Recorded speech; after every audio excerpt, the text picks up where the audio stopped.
Wait. Nung tanungin namin ang tatlong mga kaibigan naming taga Bacolod kung saan ang best chicken inasal doon, nakakuha kami ng tatlo ring magkakaibang sagot. Somehow, hindi na kami nagulat. Sa dami ba naman ng mga sikat at talaga namang masarap na inasalan dito, natural lang na bawat isa ay may kanya-kanyang manok. Yan naman ang maganda sa Bacolod. Paniguradong hindi ka uuwi ng hindi nakakatikim ng masarap at perfectly grilled na chicken inasal. Sa mga previous trips namin, lagi kaming sa Manokan Country kumakain. Nakapag-Aidas na kami and Nena's Rose. So this time, gusto namin iba naman. And yung highly recommended ni Mark na friend namin is Lions Park Grill House. Itong Lions Park ay local institution na dito sa Bacolod, serving inasal since 1981 pa. Yung original location nito ay doon din sa Manokan Country. Pero nung na-demolish yon and na-rebuild as part of SM City Bacolod, nagbukas din sila ng bagong branch dito sa Lizares Avenue. Actually, hindi ko alam kung nag-transfer sila sa spot na to or additional branch to. Kung alam nyo, paki-comment na lang. Most ng mga table dito ay nasa open air area, pero meron silang air-conditioned na section ngayon. Either way, yung amoy ng inasal, bubulagayan sa'yo bago ka pa makaupo. Bukod sa iba-ibang cut, syempre may paa, meron ding pecho pack, ganyan. Meron din silang dalawang klase ng manok na ino-offer, yung regular at yung native chicken. Pareho namang smoky, flavorful, and parehong best paired with rice na binudburan ng chicken oil and sinamak or spiced vinegar. Na-enjoy din namin yung isaw nila, locally called tinae, na 40 pesos per stick. Binulatlat yung isaw ha, and talaga namang thoroughly cleaned. So, wala siyang funky na aftertaste or pait. Minsan kasi may mga isaw na meron. May sama ng loob. We also had chicken livers or atay for 60 pesos and pork sisig na 190 pesos. And pareho yan na usual fare, good enough pero hindi niya ma-outshine or matatanggal sa spotlight yung inasal. Nakakatawa kasi nitong huling Bacolod trip namin, tatlo din kami sa group and may kanya-kanya din kaming favorite and paniniwala kung alin yung pinakamasarap. Ako, para sa akin, itong Lions Park ang manok ko. Iba ang choice ni Yosh and ang teammate naming si Asta. Nako, punong-puno ng inasal and iba pang masasarap na chibog ang isi-share namin sa video na to.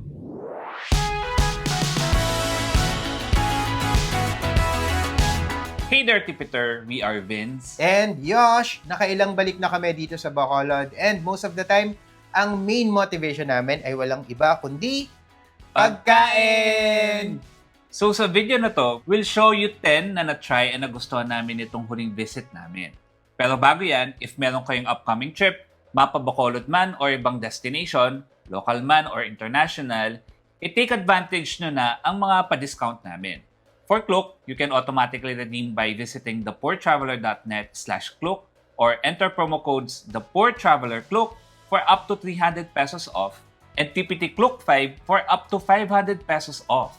Kinumpile din namin lahat ng mga discount codes and lahat ng hotels na na-try namin dito sa Bacolod and iba't ibang destinations sa www.thepoortraveler.net/masterlist and nilagay din namin yung mga comments namin sa bawat isa.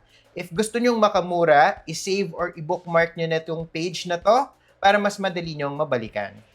It's a work in progress. Bukod sa Bacolod, nakakompile na rin dyan lahat ng recommendations namin for Hong Kong, Taipei, Osaka, and marami pang ibang cities. We'll add more as we go along.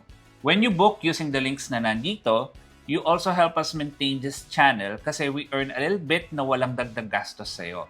In fact, mas makakatipid ka pa nga kasi may mga discount codes kami dyan. Win-win to para sa atin pareho. Okay, balik na tayo sa list. By the way, hindi to in any particular order ha. Yung number ay for easy reference lang. Kung ang Lions Park ang favorite ko, itong chicken house naman ang number 1 ng teammate naming si Asta ng ganito friend. Mas malasa yung chicken inasal dito. Yung asim ng sukang pang-marinade na nunuot and dumalaban sa alat. So, nababalansin niya ang alat. Pero, mas maliit din siya and yung napunta sa akin was a bit on the dry side. Mas juicy yung sa Lion's Park. So yun ang mas bet ko by a slim margin lang naman. Umorder din kami ng inihaw na pusit. Perfectly grilled din, hindi chewy at all, and yung lamang tanglad nakabawas sa lansa ng squid. Yung pork barbecue naman, carry lang. Pero yon, si Asta, ito talaga yung favorite. 'Di ba? Mm-mm.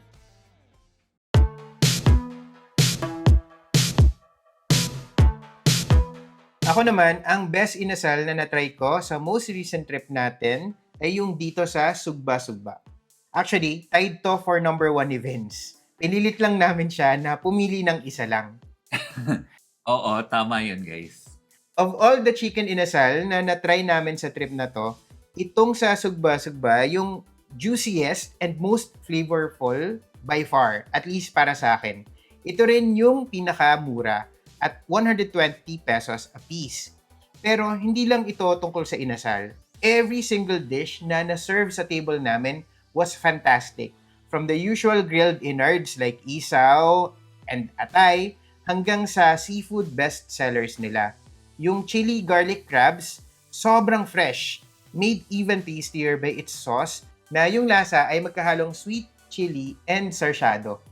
And of course, yung baked oysters din. Maliit lang yung laman ng baked oysters, pero 20 naman kasi yon, so madami. And generous din yung rich na cheesy sauce. For me, ito yung best meal namin sa Bacolod sa trip na to. The place was also air-conditioned, so we dined comfortably even when it was really hot outside.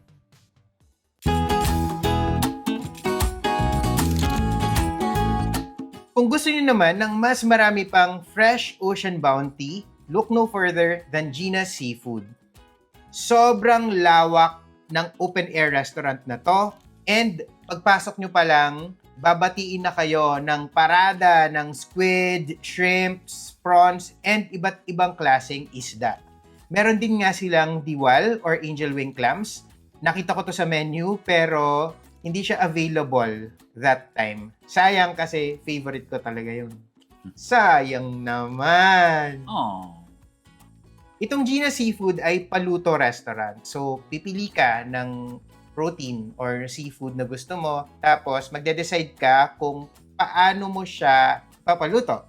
So, pwedeng grilled, steamed, sizzling, sweet and sour, sinigang, adobo, ikaw bahala. Sabihin mo lang. May listahan naman sila ng mga possible na luto sa menu. Tinanong din namin yung staff nila kung ano yung pinaka-best sellers nila, and ang sinabi nila sa amin ay yung grilled blue marlin, garlic butter shrimp, and sizzling squid. So, yun yung in-order namin. And lahat ng yon sobrang fresh. Walang funny or funky smell or aftertaste at all. And ang galing din ng pagkakaluto. Sobrang okay na okay. Yung blue marlin, very tender and it ate clean.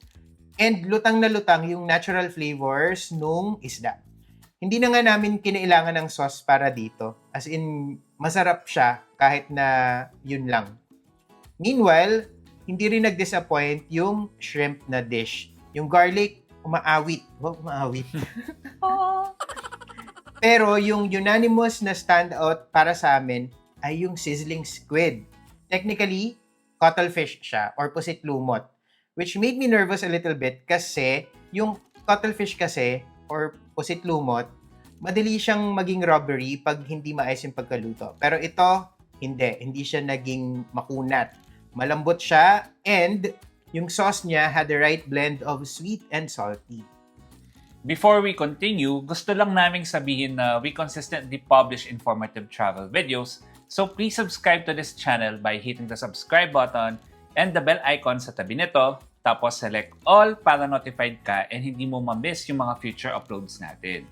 Marami rin sa mga viewers natin ay nanonood sa TV. So if nasa mobile phone or laptop ka, please like and comment on this video. Pwedeng maliit na bagay yan sa inyo but big deal siya sa amin para ma-recommend ang video sa iba. We really appreciate your comments and i-try namin na sagutin ang mga yan. Anyway, back to the list!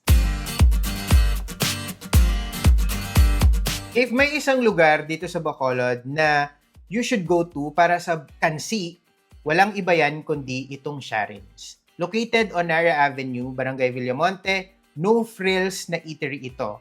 Para siyang yung usual karinderya na walang aircon, simple lang, walang kung anong garbo. Pero it has been serving up its signature beef soup since 1985. And noong 2017, na-recognize ba ito by the World Street Food Congress as one of the top 50 street food masters in the world lang naman. Pang international. Yes. The beef shank is stewed until maging fall off the bone siya. Ganun kalambot.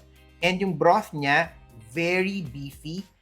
Pero merong sour cake from Batuan. Ito yung native na fruit dito sa Negros and even sa Panay na ginagamit as a souring agent. Kumbaga sa atin sa sinigang, di ba, sampalok yung ginagamit. Sa kanila, Batuan, which gives the soup its distinct flavor. Bawat order dito ay good for group sharing. Usually nasa malaking bowl, pero meron pang extra na mugs for refill. Actually, nakakagulat siya pag first time mo kasi parang, parang lalaklakin ba to? So kung mag-isa ka, medyo malabong maubos mo siya. Pang-group talaga siya, guys. On a recent visit, yung first thing na sinabi sa amin ng staff, bago pa kami makapasok, ay nawala ng bone marrow yung kansi nila. Na-appreciate namin na in-inform nila kami kaagad, even bago pa kami makaupo or maka-order. Pero gumaw lang din kami, hindi rin naman deal breaker sa amin yung bone marrow. Isa pa, pangatlong beses na namin dito. And while the bone marrow takes it to another level of richness, we're totally fine with it. When we had our first sip, na-remind kami kung bakit ba kami bumalik in the first place. Yung kansi kasi nila, very, very comforting. And sinful. We also ordered their crispy version of kansi, which is basically yung kansi nila na, di ba, yung karne sa kansi. Dinip fry pa yon until sobrang lutong na niya. But to be honest, yung crispy kansi sa memory namin was better than what we got this time. Ito kasing nakuha namin this time, medyo tougher siya than I remember. Basta parang mas nasarapan ako sa last visit natin kesa sa ngayon. May kunat siya. Yes, makunat yung this time. Pero hindi siya laging ganon. Kasi nga, pang ilang beses na natin to and usually naman, crunchy talaga siya. Tsaka share namin yung story, guys. Kaya namin nasabi yun. Kasi in one visit namin, 2 beses kami nag-sharing kansi. Yun din, same order din kami. So, parang yung memory namin is ganun kaganda about dun sa crispy kansing yan. Pero this time, may konting kunat lang. Oo. So if you decide to visit, manage your expectations. Again, para lang siyang specialized karinderya, maliit lang, hindi aircon, very casual, and madalas, punong-puno ito ng tao, lalo kapag lunch and dinner time.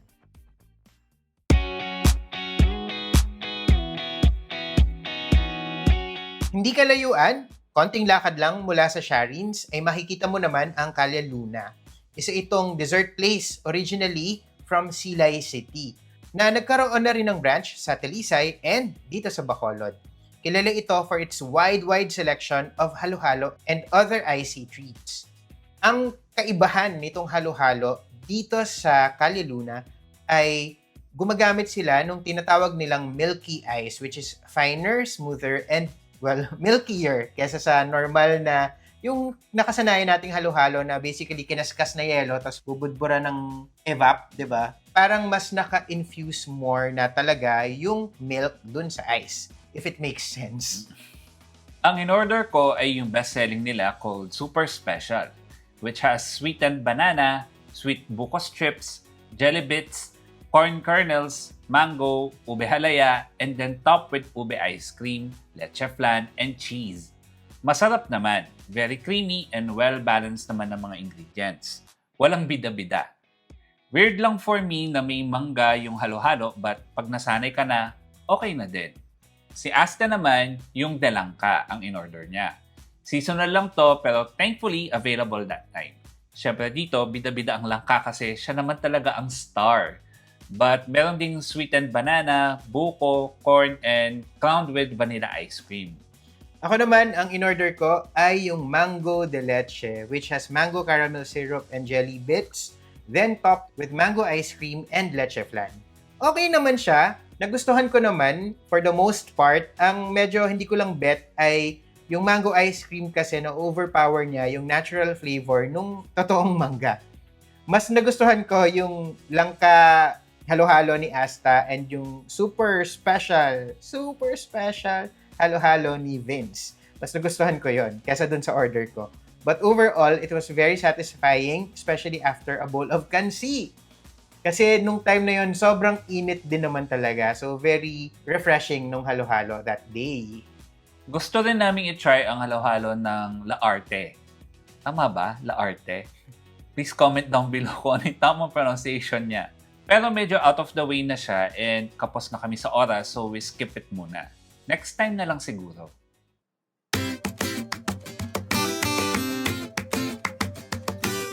Located at 21 Lacson Street, corner 21st Street, hence the name, itong 21 restaurant used to be a humble merienda spot pero nag-evolve na into one of Bacolod's more upscale casual dining spots. Dati, mga ilang taon na rin ang nakakalipas, una akong bumisita dito kasama rin si Vince and Asta and ang dami naming in-order as in fiesta, ganon. I remember, we had a great meal overall. Pero this time around, I came alone and I came for one thing and one thing only. A bowl of its signature bok choy. Yung broth ng bok choy nila isn't clear pero it's not opaque either. But surprisingly packed with flavor. It simmered until it soaks up all the umami goodness. Tapos nilayer with noodles, tender bits of carne, and generous slices of liver. Actually, ang daming atay, which is great for me kasi mahilig ako sa atay kasi nga feeling ko pinaglihi ako sa aswang. Tapos meron ding crunchy chicharon on top pero parang konti lang. It's less rich and less garlicky than the ones na natry natin sa Iloilo but more refined than usual but still very comforting. Although yung bok choy lang talaga yung pinunta ko dito, medyo nahiya ako na yun lang yung order ko. So, ayun, umorder din ako ng something else and ito yung Lola Nitang's Bibingka which was a bit inconspicuous sa menu. Hindi mo siya parang mapapansin masyado. Pero dahil mahilig ako sa bibingka in general, I just had to try it. And may gulay, sobrang sarap, sobrang soft, sobrang moist, very, very tasty. It had just the right amount of sweetness. Kung hindi lang siya ganito kamahal, bibili ako ng mas marami pa. And kasi marami pa akong kakainan that day, so medyo nagpigil tayo dito.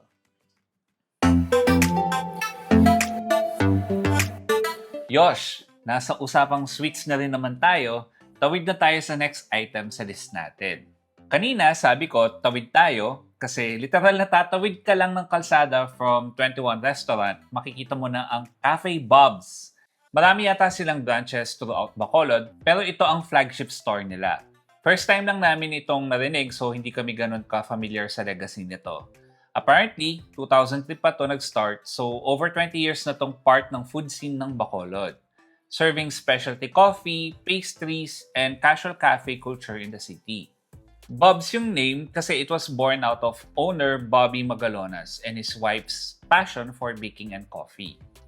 Tinanong namin ang staff for their ice bestsellers and ang nirecommend nila ay itong ice Spanish latte. Normally ay matamis to dahil sa condensed milk. Pero itong sa Cafe Bob's, alam kong magtutunog tito ako nito, hindi ganun katamis, saktong-sakto lang. Bas nangingibabaw yung espresso and gatas talaga. Umorder din kami ng isang slice ng burnt cheesecake. The burntness adds extra flavor and makes it more complex. Pero dahil wala tong crust, medyo one-dimensional lang and walang texture na makakat sana ng richness nito. May umay factor talaga siya. We also had a piece of choco carrot cake. And mas na-enjoy ko to kaysa dun sa burnt cheesecake. Mahilig kasi ako sa carrot cake, so by default, masarap na siya for me. Tapos ito, moist din, tapos may chocolate icing, and ewan ko kung ako lang, pero may strong cinnamon notes siya na nagustuhan ko talaga. Pero kung cakes talaga ang habol mo, you should also check out the next two items sa listahan. We had a hard time here at Buttery, hindi dahil wala kami magustuhan. Actually, quite the opposite. Ang dami naming gustong orderin, hindi kami makadecide. Yung cakes nila were in full display sa tabi ng cashier. And Ewan, basta gusto namin silang tikman lahat kasi ang gaganda nilang tingnan. So, sa mata pa lang, feast na siya kaagad. Visually appealing sila. Yes. Pero nung tanungin namin yung mga staff, ang nirecommend nila ay itong lemon chill and pistachio craze cakes. Or para sa mga Italian purists dyan, pistachio craze cakes. But I also ordered galleta de leche for good measure. Bilang mahilig talaga ako sa mga cakes na simple lang, talagang nag-appeal sa akin yung galleta na cake nila. And I was told na isa rin ito sa mga signature creations nila. Yung lemon chill was a combination of calamansi cake and lemon square, tapos nilagyan ng creamy lemon mousse in between, and then topped with pieces of almond.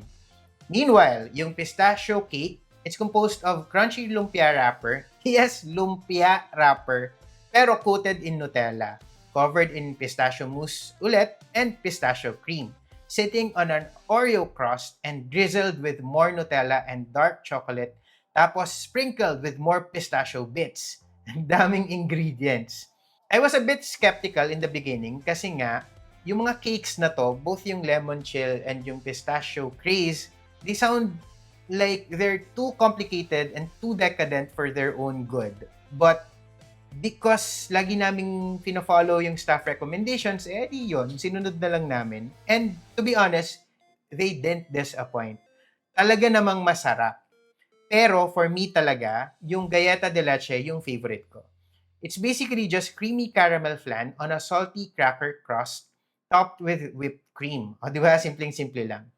Pero na-appreciate ko yon yung simplicity of it and yung richness and sweetness na tamang-tama lang. Hindi sa amin sa Batangas ang tawag namin nakakauta or nakakaumay, ganun. Hindi siya ganun. And nga pala, umorder din kami ng ube cheesecake. Sabi sa inyo, hindi kami makadecide. So, ang dami talaga naming in-order. Ito naman, ube-flavored cheesecake sitting on polvoron crust and then topped with queso de bola.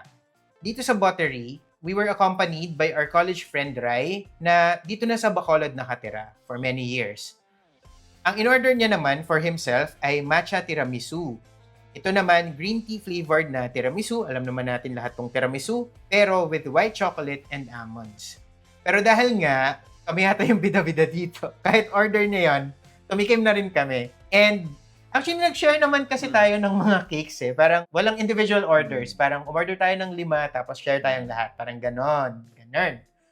Both the ube cheesecake and matcha tiramisu delivered too. And kumbaga sa karera, sobrang neck and neck yung laban ng mga cakes na to na we also ended up having very different favorites.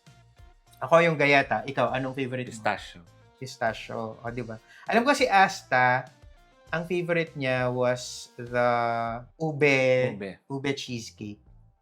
Tapos si Rai is yung matcha. Mm-mm. Buttery's roots can be traced back to Dumaguete pa. Pero yung Bacolod locals kasi had embraced it na rin. And hindi naman nakakagulat din yun kasi ang sarap din naman talaga. Sobrang sarap. And alam nyo, kung babalik ako ng Bacolod anytime soon, isa to sa mga babalikan talaga natin. But if you're looking for desserts na talagang local, talagang masasabi mo na homegrown Bacolod, then yung susunod sa listahan, yung dapat nyong puntahan.